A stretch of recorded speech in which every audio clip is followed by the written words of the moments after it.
Good afternoon, Reihan. Good afternoon, Mark.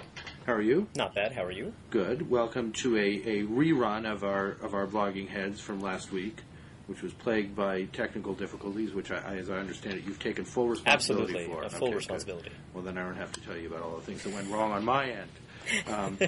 And we were instructed to reprise exactly that what we did last week, but make it shorter. Yes. And I think we'll keep only one part of that promise.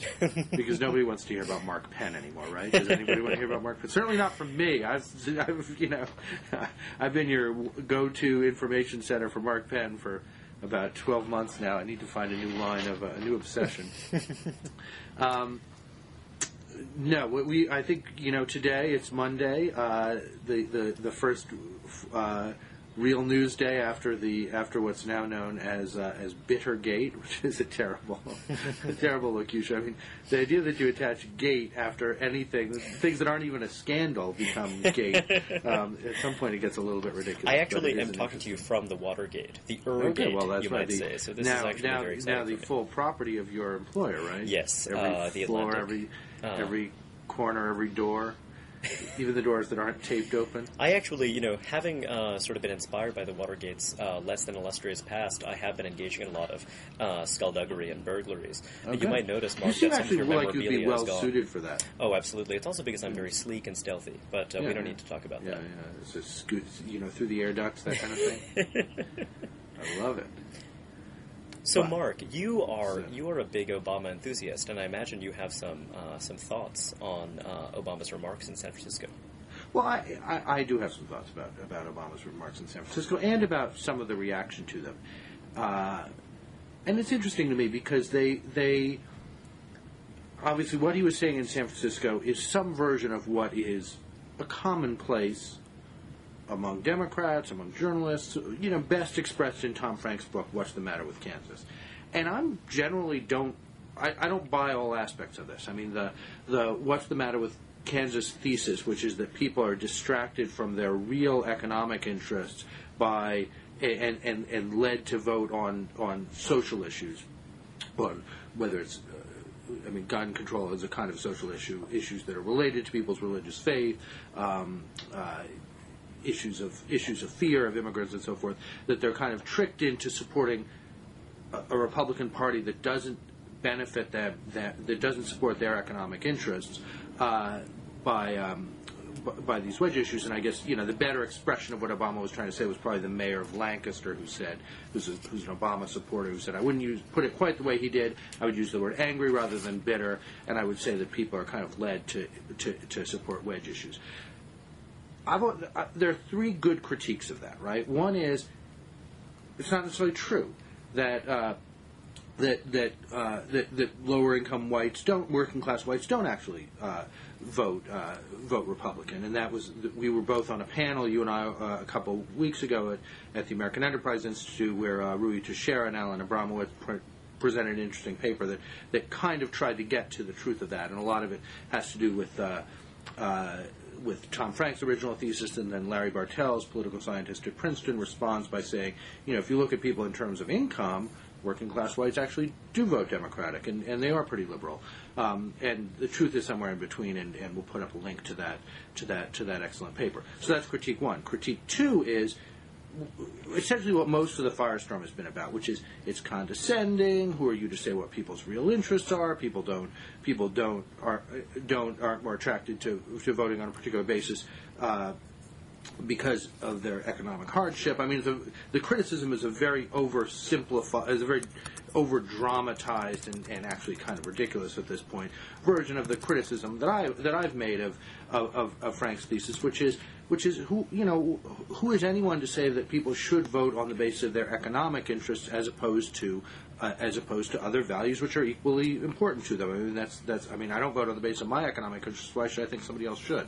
And that seems to me a pretty good a pretty solid response, and one that I think that Obama, get from his earliest speech on religion a year and a half ago or so, which he alluded to today at the AP and others. Obama I would expect that Obama would agree with me about that generally, not just because I like him and therefore assume he would agree with me about everything, but I think he would generally have a sense of that. Then the third critique is like, what the hell have the Democrats actually offered for people? Why should people think that the Democrats support anything that's in their interest? And that's what I think is the most interesting thing about the way Obama put it in San Francisco, which is to say these folks through administration after administration, the first Bush administration, the Clinton administration, this administration, they've been promised something different, something would change, and it doesn't change, and they're getting more promises. That's a pretty interesting critique, because then you're not just saying, look, they're tricked into voting for Republicans.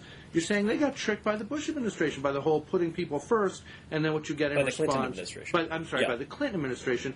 That they also got tricked there by the whole, sort of putting people first kind of populism, commitment to public investment and things like that in 1992, and then all it turned into was some deficit reduction and sort of giveaways to the middle class and welfare reform, all okay stuff, but nothing. If you're living in Johnstown, Hazleton, Pennsylvania, where my father was born, that's not doing much for you. I mean, that's a very powerful critique, which if he does more with it, will be very interesting. I want to go back to this, but I've sort of been rambling on for a while, so. Well, no, not at all. I mean, I think that your 3 points provide a very interesting and useful framework. I mean, to the point about whether or not the critique is accurate, re-economic interest, I mean, I remember Stephen Rose's wonderful paper, The Trouble with Class Interest Populism. When you're looking very narrowly at economic interests, there is a sense in which actually it doesn't take very much income at all for you to become very tax sensitive. So clearly, Democrats do well when they speak to voters' economic aspirations and when they speak a rhetoric of opportunity. So, I mean, what I found most striking is that, these observations are banal. Let me interrupt for a second. Okay. That's a general statement. I mean, those kinds of papers, all those things are very general. We're heading into I just Googled and found a map of unemployment by county in the United States. It varies tremendously, and you can say people want to speak to economic opportunity and they want to be upbeat, and maybe for 85% of the country, that's true. Well, Mark, that was an opening salvo, right? I mean, sort of because again, I was going to sort of continue. Go back to your own. Because actually, not only is it actually that a very general statement, it's actually so particular that when you're looking at non-college educated voters, when you're looking at working class voters, you're also you should also looking at what are the sources of income. Right. For example, folks who are salaried, folks who get an hourly wage versus those who are actually generating their income in other ways. If you look at owners and proprietors, if you look at, for example, non-college educated voters who are making between 50 and 75 grand, that picture is very, very different. Now, do they share some qualities of the working class? Absolutely. Can they be identified as such? In some sense. So, I mean, I think that, in terms of how you slice this, I mean, there are a lot of debates. But, I mean, I think the thing that was striking about the Obama message is that you always have lots of different parallel conversations. Mm-hmm. Obama has the conversation with a pretty sophisticated group of voters who are donors in San Francisco. Mm-hmm. These people resemble a lot of the people who watch Blogging Heads. But then, there's another conversation that happens. And if any of you are watching? And that, also, there's a parallel conversation that happens with the voters. And so what was interesting about this moment is that, kind of suddenly these two conversations collide. The sophisticated conversation about tactics and strategy and the conversation that you have when, you are electioneering, sloganeering.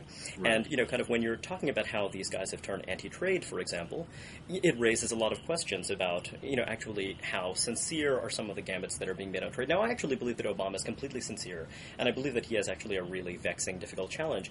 He really does want to bridge a lot of divides in this country. But again, there is good reason to have these different conversations when you are a politician. And do we want him to be so disciplined that he's actually not allowed to think and speak freely, with an audience that he's comfortable with? I don't think so. Right. But again, I mean, it does worry me. It does raise some questions. And I think that, when, people accuse Obama of hypocrisy, that seems strong because, this is an honest, sincere, great guy. But, I mean, this is the nature of politics, and it is the nature of some of the gambits that have been made by sort of a lot of the more populist Democrats. And it's a tension that I think Republicans are going to try to exploit. I don't think they're going to get a lot of traction, but it certainly makes sense they're going to try to exploit them. Right. No, I agree with that. I think there's a discipline. There's always been, to me, one part of the when people say Obama's a lot like a Bill Bradley who I worked for, or a Gary Hart, or an Adlai Stevenson, or Eugene McCarthy. That's actually kind of silly because those are all very different people, and he's got political skills that exceed all of them put together. But there's one aspect. There's one aspect of that type of politician that does get you in trouble, which is the tendency to do analysis out loud. Right. You're not there. That's your job. That's my job. That's not the candidate's job to sort of tell you how things are. And and the reason Hillary Clinton doesn't make that mistake is because she gets a question like that about how are you going to reach out to people in rural Pennsylvania, and her answer is, we're fighting for every vote, we work really hard, I've got a really great response there. That's all you do. You just portray yourself moving forward. You're not there for sociological analysis. I think I'm told George Will made that point yesterday morning, although I didn't watch that. Yeah, the trouble with the analysis is also really wrong. And I mean, if this is a moment of capturing the candidate when he is at his most candid, and kind of you raised that possibility as well. I mean, sort of, kind of, I don't want to say it was glib, but it's interesting because if this is kind of the motivating framework, this is the worldview, then, I mean, it does raise a lot of questions. For example, the framework that I find the most persuasive is the strategic extremism framework. One of my best friends worked on this paper with Jesse Shapiro. He worked on this paper with Ed Glazer and another colleague. It was published a couple of years back, and it didn't get enough attention. Recently, Will Wilkinson actually cited the paper, to my pleasure.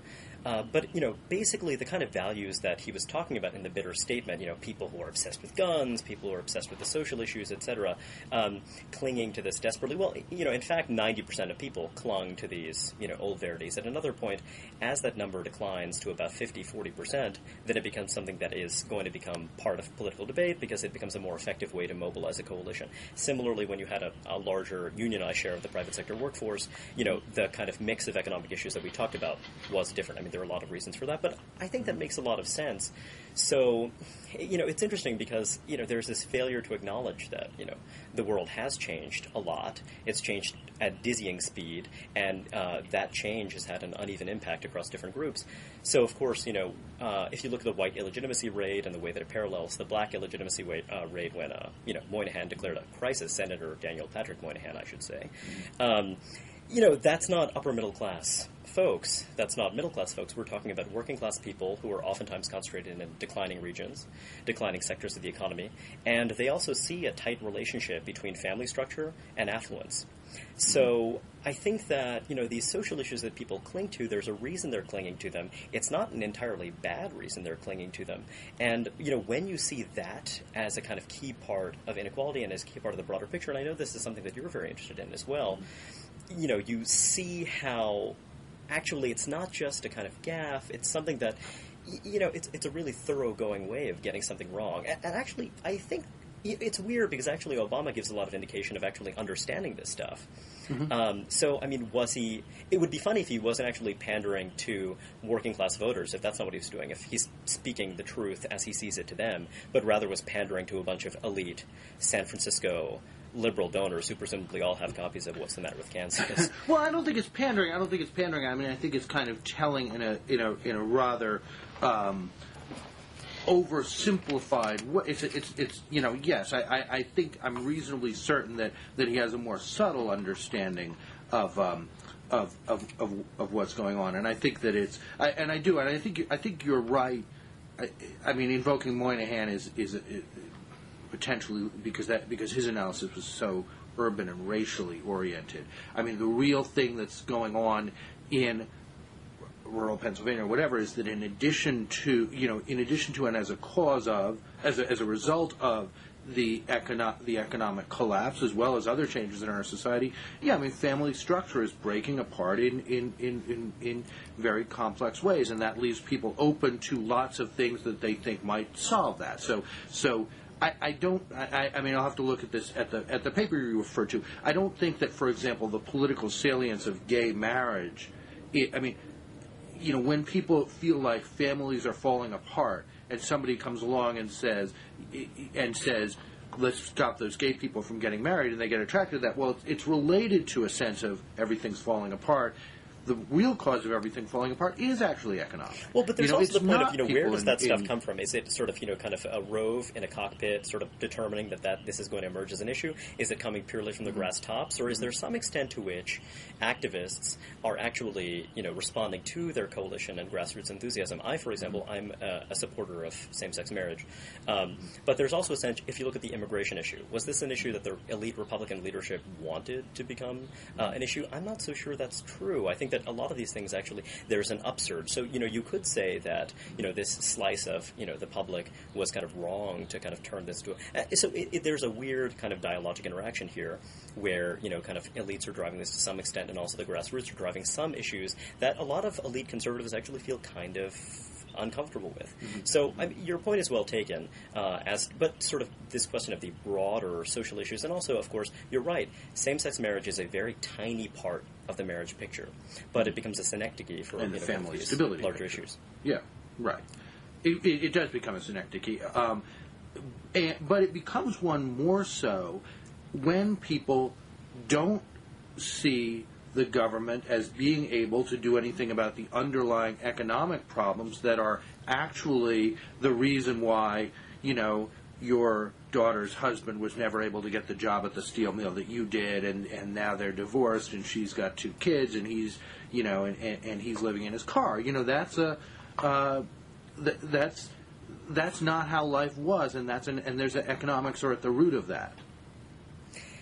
Yeah, Right. I see your point, and I think that this is an area where there's some disagreement. I mean, obviously, kind of as to the kind of finer-grained questions, and what's driving what, I think that actually, if you look at Isabel Sawhill, sort of some of the work that she did, if you hold, for example, marriage constant throughout this period, then actually the poverty rate would be much, much lower. Now, of course, that's impossible to do. These things interact in complicated ways. Right. What was it poverty that's driving the dissolution of family structure, or is it something else that is actually exacerbating poverty? Here's the thing. I think that, when you're looking at conservatives, a lot of the time they tell an oversimplified story about the dangers of big government. But similarly, I think that a lot of liberals offer an oversimplified story about the role of family structure. I don't think there's a one-to-one correspondence between a not terribly generous welfare state and, the collapse of the family structure. Now, are a lot of the reasons driving the collapse of family structure actually not things that are very susceptible to government intervention? Probably, almost certainly. So, I see why there are a lot of, my liberal friends who object to the deployment of these social issues. But, again, if you're looking at abortion, is this something that people are clinging to, or is this something that's actually, the kind of deeply held value that we expect to be part of public conversation? So, there are a lot of things here, and it's the kind of thing that makes, a lot of us uncomfortable because these are, kind of real clashes of deeply held values. They also became more politicized as the parties' positions on them became more polarized. Yeah, you couldn't use abortion or gun control as an absolute partisan wedge issue in the mid-'70s because there were as many pro-choice Republicans like George H.W. Bush as there were and as many pro-choice as many pro-life Democrats as there still are, some number of them, all of them Obama supporters, by the way. And to that point, also gay marriage, of course. Just there has been a real shift in values, and one of the reasons for that polarization is that actually the society has liberalized dramatically on a lot of these issues. Well, and you get the wedge issue. I don't know whether it's Rove in the cockpit or something happening, but you get the wedge issue when a shift is occurring. Right. So I always felt with same-sex marriage, which is a small part of what we were talking about here, but I always felt with same-sex marriage that it was kind of like there was somebody in the cockpit was looking for. This issue will go away. That people will get used to this. It won't be a big deal. But as it's moving, and people's first reaction is, oh my God, I never even heard of an idea like that before. That's crazy. You use that politically for as long as you've got it, knowing that someday it's going to be gone. And its salience is probably almost worn out. Yeah, I've got to say, I actually do think that was a situation where there was kind of immediate grassroots opposition. And actually, when you look at sort of a lot of folks within the leadership of the so-called, the self-declared, a lot of the time leadership of the gay and lesbian community, there was a reluctance to actually push same-sex marriage initiatives because they feared the political backlash. And also, these were guys who actually were oftentimes closely tied to democratic politics.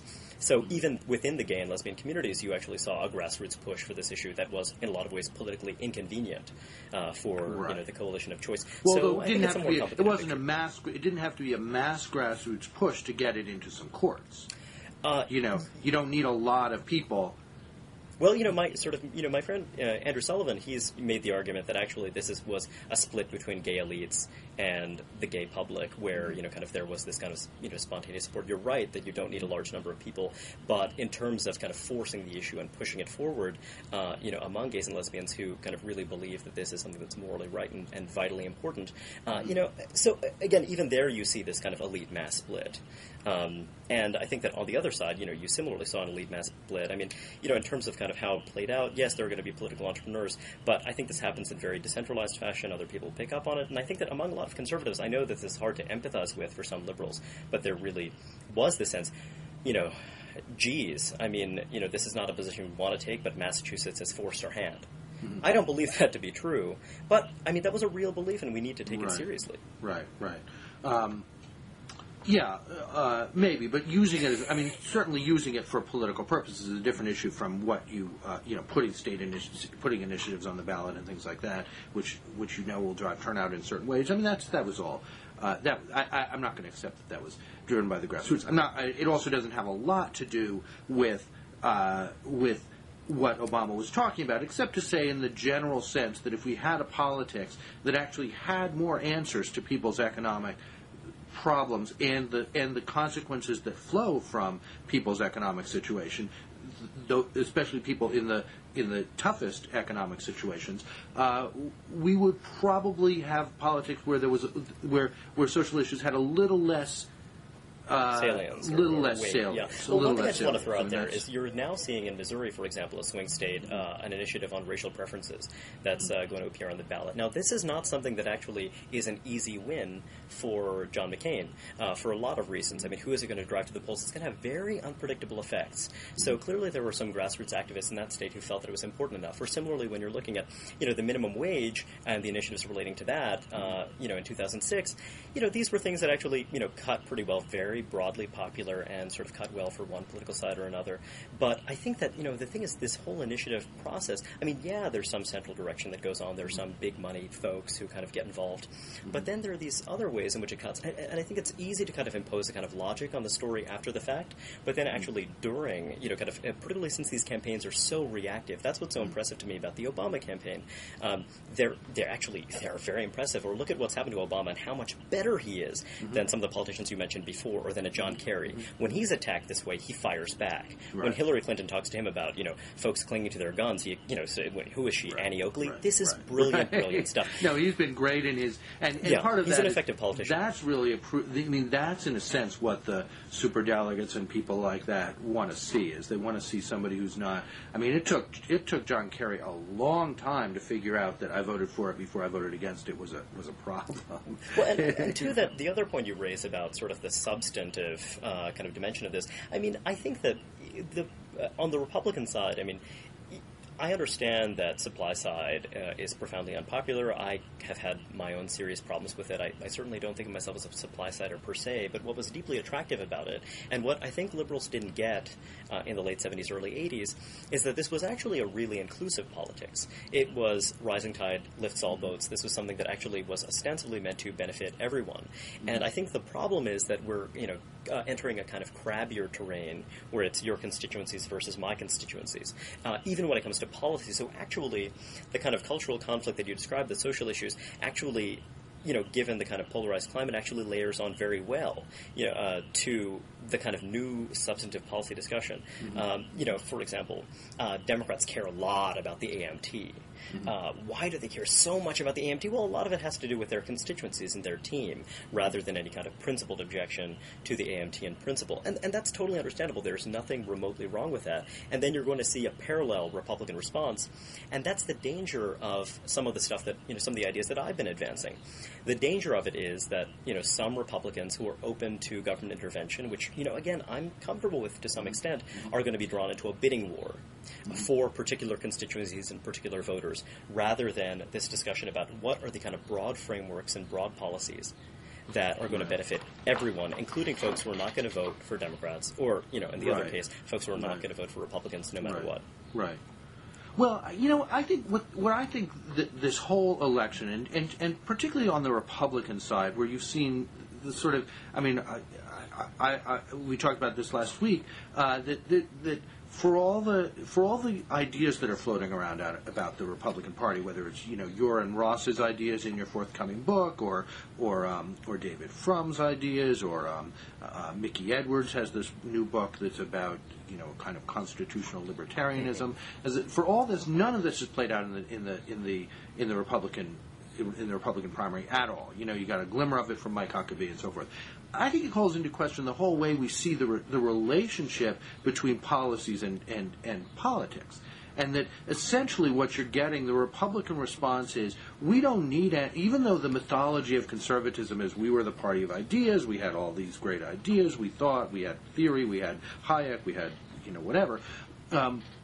Even though that's the story that conservatives tell about yourselves, it really is all just about identity politics. So all of the, it's not like gay marriage is a synecdoche for all the problems of family structure. It's really all just about identity. So John Kerry is not like us, right? He's not our kind of person, was the message. And all these things kind of fit into that. Guns are related to that. It's not like, but he would veto a renewal of the Brady Bill or something like that. It's just he's not that kind of person. And that's the story they're telling about Obama as well.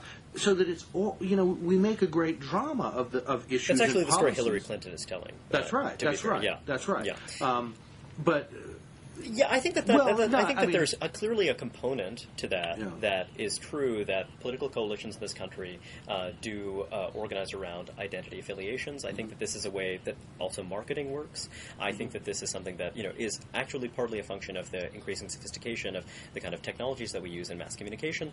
But I also think that, actually conservatism really is animated by a bunch of pretty important and powerful ideas that are pretty enduring ideas. The trouble is that a lot of these ideas are, frankly, unpopular. Now, the ideas about self-reliance, ideas that actually, you had trouble with your subprime loan, there's this basic level at which you're going to have to take responsibility for that. Now, some will say, self-responsibility for thee, but not for me, not for big corporations, etc.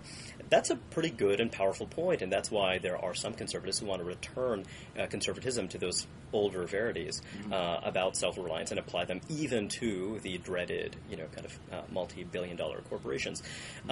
So, I think that, when you have a coalition that bases itself around ideas, some of which are pretty popular, some of which are less so, which is also true of the left, of course, one engages in kind of crafted language, and you emphasize some issues rather than others. Or I think that, this is, and now I feel like Obama in San Francisco, but these are kind of a series of complicated overlapping discussions because they're complicated overlapping coalitions. And I think that the renewal of conservatism is going to involve a lot of things that are going to seem contradictory, but that, are actually going to flow together pretty well. For example, there are components of the libertarian argument that actually flow together pretty well with this idea that we need more marriageable men in the inner cities. That sounds strange. That sounds like there's a kind of basic tension there. I don't think there needs to be a basic tension there. Or there are parts of the populist argument that actually also go well with the pro-competition argument. Namely that, the Republican Haley Barbour gave an interview on Business Week a couple of months back that was really, really interesting. And he was talking more astutely than I had any right to expect about the Republican coalition, saying that, look, this is the party of small-scale entrepreneurs. It's not really the party of big business because big business, they hedge their bets. They have to. That's the nature of the beast. Right. And it's also of, certain identity groups. But that's what we're talking about. Owners and proprietors, the kind of people who have to actually guess what their income is going to be in a certain quarter and then pay taxes. They actually write out the checks. Right. And that's a component of it. And that's not, yet 55% of the population. But I think that core is something that actually motivates. And now, does it drive things too much? Is the Republican Party too much a party of those owners and entrepreneurs? Maybe, but I think they actually do have a lot of things in common with the kind of workers who find themselves, in the situation where they can rely on their employers. So I think that we're in a very kind of unpredictable phase, and I think that when you're talking about these identity groups, sure, they're identity groups, but these identity groups are actually pretty tightly connected to where you see your income coming from. It's the same thing when you look at, blacks and Latinos. Are you a civil service employee? Right. Or are you, kind of a part of the lower rung of the private sector economy? That really does shape the way way you look at the world. Right, and that goes back to the paper that we talked about at the beginning that Rui Teixeira and Alan Abramowitz did on the kind of wrapping up the white working class issues, and basically, the debate on the empirical debate is, do you call people working class based on income? Do you call them? Do you identify people based on education, or do you look at job, the kind of job they do and where they are in the employment hierarchy? And that's probably a better indicator, although it's a hard one to use all the time. One of the great numbers in that paper is that when you look at non-college educated white voters making between $50,000 and $75,000 in income, they favored Bush over Kerry by 41%. Right. And that's an area where we actually don't have really good numbers, but the numbers that we do see about, for example, professionals trending toward Democrats versus owners and proprietors, or if you look at the picture of skilled workers versus unskilled workers, you see lots of interesting trends that I think actually reflect differences in compensation structure. The big problem is that we actually can't answer those questions because our data isn't all that great on those narrower, finer questions of compensation. Right. But it goes back. I just want to make one limited defense of the Obama approach. Even though I'm I don't buy the Tom Frank argument, which is that your kind of grand theory of how conservatism could fit together and come back to life.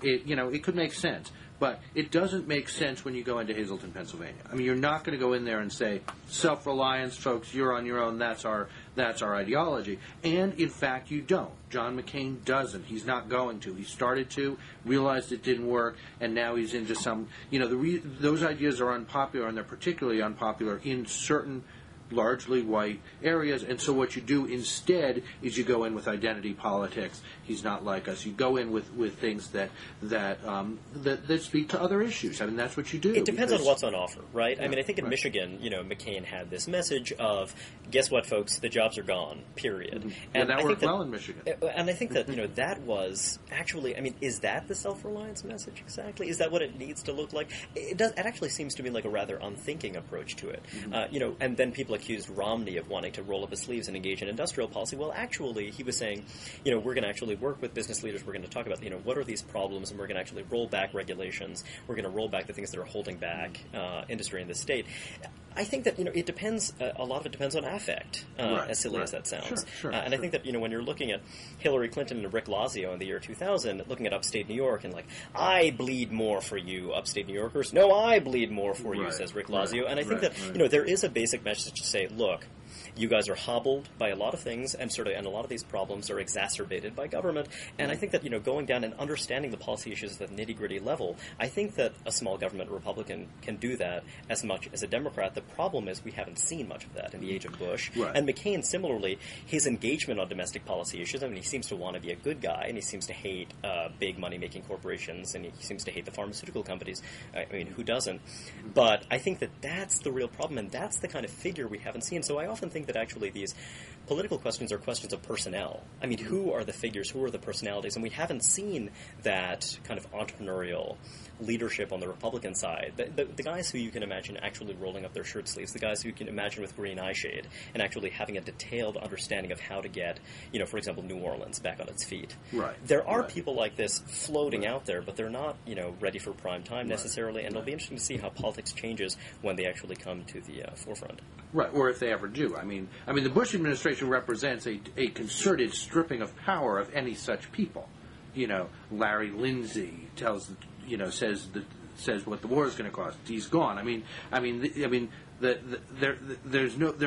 don't see such people because they've been fairly deliberately pushed Stephen out. Goldsmith as well. I mean, he wanted to have a bigger bailiwick. No, you're absolutely right. Instead, you get Alphonso Jackson at HUD. Yeah.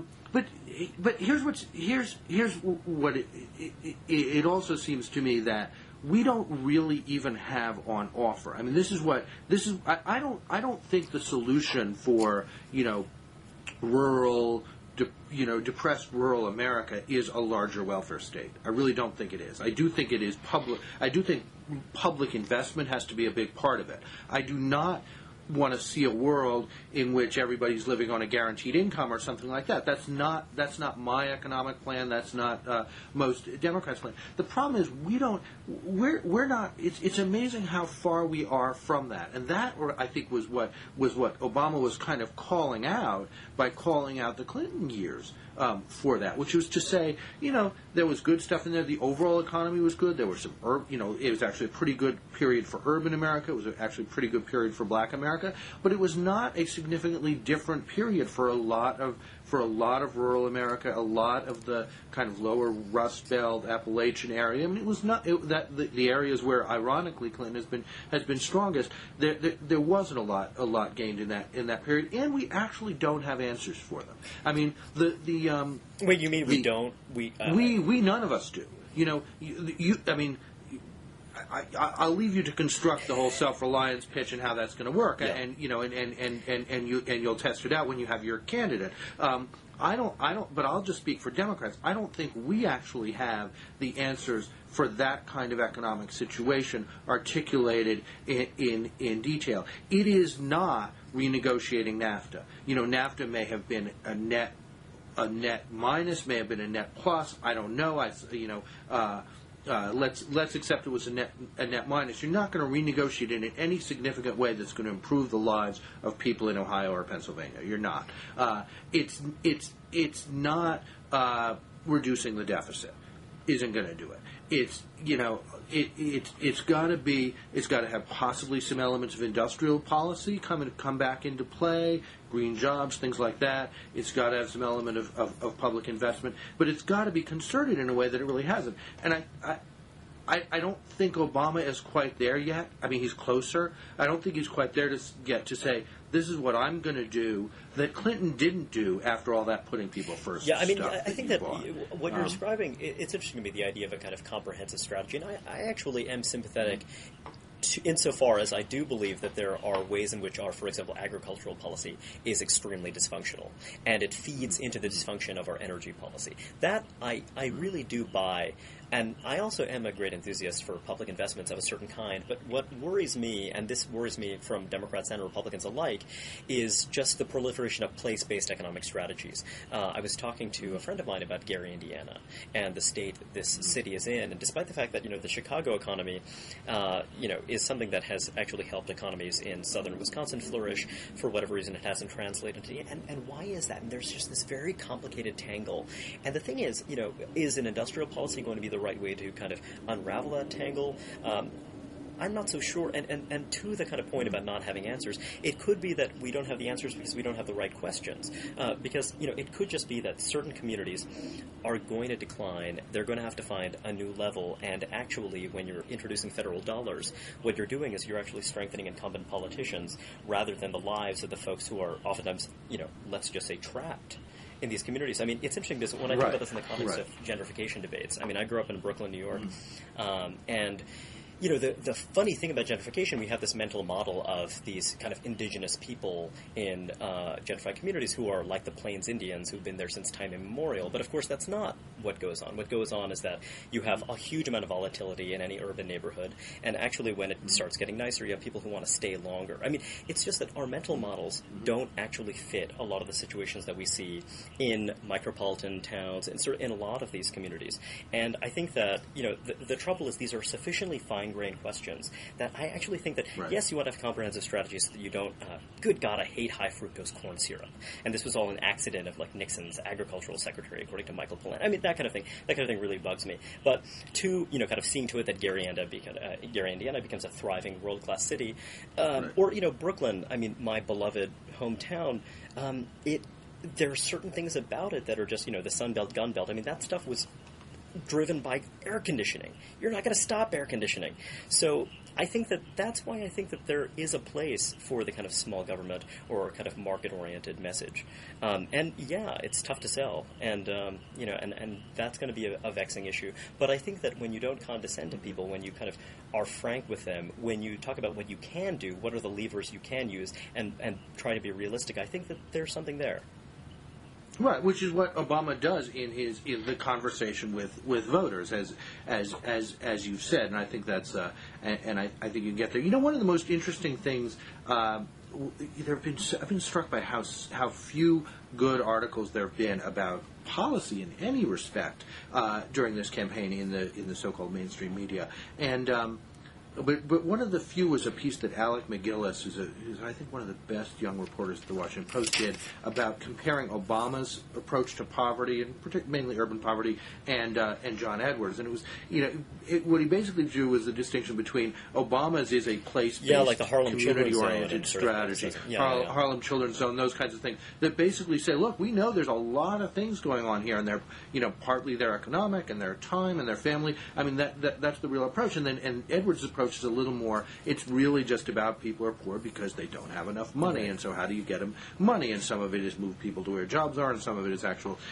cash. I mean, it's kind of a real return to the kind of the very first phase of the war on poverty in the 60s, when John F. Kennedy says to Walter Heller, what would it cost to end poverty? And he says, $18 billion, Mr. President, or something like that, which is just what would it cost to move everybody who's poor over the poverty line? Which was incredibly naive, actually, at the time. Obviously, Edwards is not so naive, but it was really it was a very striking contrast. And yes, it is a place-based strategy, and I don't know that you're going to turn Gary, Indiana, into a world-class city. And not every place can be a world-class city, and not everybody can have creative class that raises GNP and so forth. Or I guess I saw something just today that actually was something Andrew Sullivan had cited, that the percentage of gay residents raises home values 5 to 9%, and they stay raised. Well, everybody knows that, but now you've got data to prove it. Well, you can't do that everywhere. You may not be able to do it in Gary, Indiana. But something has to be done. I mean, you do have to think about communities as a locus of your effort. Yeah, absolutely. But here's the thing about the Harlem. You do have to think about the kind of structures. The Harlem Children's Zone, though, it's interesting because the folks involved with the Harlem Children's Zone, I mean, one of their big challenges is actually how to kind of scale up their model and how to actually have it translate to different contexts. Right. They have an extremely hard time doing it. And that's actually kind of my case when you're talking. So, again, yes, place-based strategy. Let's parachute a Harlem Children's Zone into every American city. Mm-hmm. Brilliant idea. Except, I mean, so much of it depends on the kind of dense network of kind of relationships and associations, and actually having a couple of key drivers. I mean, this is stuff. I'm very glad that smart social entrepreneurs are trying to think up ways, trying to gin up ways to actually kind of massify and scale up this stuff. I think it's a very, very good thing. But I think that there's some extent to which, I mean, the DNA of some cities, kind of is more receptive to this stuff, is going to generate more of this stuff. And I think that actually other communities are going to have to learn how to do this. They're going to have to learn how to do this on their own. And you can't have the Ford Foundation, kind of have a grant. You can't have the federal government write a grant. That's going to make that happen. It's going to be particular to the kind of mix of people in these places. And so what I worry about is misleading, and this is not what you're trying to do, I want to emphasize, but, people in certain places into believing that these problems can be solved, as you argue, by the application of more cash. And the problem here is that, for example, in the case of Appalachia, there are a lot of screwy incentives for politicians in a place like this, who are, of course, perfectly virtuous people, but, yet another Senator Byrd mega super-duper highway, is certainly going to inject some money into the economy in a manner of speaking, but isn't going to deliver the things that we want to deliver. And I think that it's a learning process. It's all true. It's all true, Reihan. I mean, I saw this years ago when I tried to do a lot to help a project in Camden, New Jersey, which is a lot like Gary, Indiana. And it's a lot also in that Philadelphia was thriving, Rendell was doing a good job. I mean, it's the classic, it's the classic city that's done pretty well. And there's obviously still very poor neighborhoods, as is Harlem a poor neighborhood. But you've got a lot of resources when you are a poor community within a metropolitan area that has tremendous resources. Camden, not so much. And yes, local political corruption was a huge, huge part of it. Thank goodness, by the way, that Obama is refusing to pay street money. This is why these guys are so brilliant, because they realize that they pay the street money. That becomes a vulnerability in a manner of speaking. If the Clintons take the strategic opportunity to do what they want, then, if necessary, they can use that as well. And also it just reflects, it seems, the values of the campaign, because there is a brand. I mean, the Obama guys, I mean, it's Right. just, Patrick Ruffini introduced this brilliant idea that Obama is being sold as kind of high-end consumer brand. And, I mean, they just have this very keen sense that sounds cynical, perhaps more cynical than it should. But, I mean, this is why these guys are going to be extremely, extremely hard for Republicans to beat. I hope they, fully appreciate that. Right. There is more to it than that, though. There is more to not paying street money, which is that it's modeled on what they did in South Carolina, which is bypass the usual the usual elected officials and actually work through these kind of vibrant community organizations that are beginning to revitalize. I mean, South Carolina, as soon as I saw that there's a guy down there named Anton Gunn, this wonderful guy who's running for state rep in South Carolina. And I think he's about 35, just turned 35. But he's been running this organization called Fair Share South Carolina, which is an old organization. He's been running it for 6 or 7 years. Just a brilliant, passionate community organizer. And he was one of Obama's political directors down in the state. And as soon as you saw that, you realized, he's got it. He's figured it out, which is that there's vitality. There's vitality out there that's not coming through the elected officials and not coming through the usual suspects. And the same guy who ran South Carolina for him, I think his name is Tom Lilienfeld, is doing some of the same things in Philadelphia. And it works better. I mean, the answer isn't just that it looks better. It works better. It's a better way of doing a campaign than the old traditional thing. And that's the fight with and that's a lot of the fight with Hillary. The fight with Hillary is Hillary says, we're doing things the way we've always done them. That's the way that's what works. By the way, that was also an insight of the Bush Republicans and the 72-hour project and the drawing on multi-level marketing and actually sort of getting people who are actually kind of really energized and activated, without cash changing things. Exactly. It's all there. So I want to. Do you want to wrap this up, or you want to? I just want to talk about this one of the other dimension of the Democratic argument with. Which seems to have gotten not enough attention, which was last night Hillary Clinton at the Compassion Forum said, Obama's an elitist, and that's a big problem because, we've had our last two nominees, were decent people, but they created with a large swath of the voters the impression that they didn't care and had no respect for them. Which is to say about Al Gore and John Kerry, that they lost because they were perceived as out of touch, elitist, anti-gun, whatever. Which seems to me quite I'm not sure why that isn't actually the gate of the day, because here you have somebody saying Al Gore, leave aside John Kerry and the Swiss cheese on the cheesesteak and all that stuff. Here you have Al Gore, who, yes, he did lose because he lost that whole Appalachian swath, from West Virginia, Tennessee, Kentucky, and the southern part of Ohio that cost him Ohio. Yeah. He lost that particular swath of Appalachia, which cost him the presidency. Did he lose that because he was perceived as a northern elitist, or did he lose it because he was the vice president in the Clinton administration and he couldn't figure out how to separate himself from things that people didn't like about the Clinton administration, whether it was the gun policies of the Clinton administration or the sex scandal or some number of other things? It just seemed to me an astonishing dig at Gore. And if I were Gore, I would just jump up and endorse Obama right now. But it was telling a story. It was an interesting thing, which was telling a story about the Democratic Party. Obama tells a story about the Democratic Party, which is to say, did a lot of good things for the Clinton administration, but it really let people down on in certain economic situations, and that's correct. And Clinton tells a story about the Clinton administration, which was like, basically, we were the only ones who figured out how to reach these voters. We did it.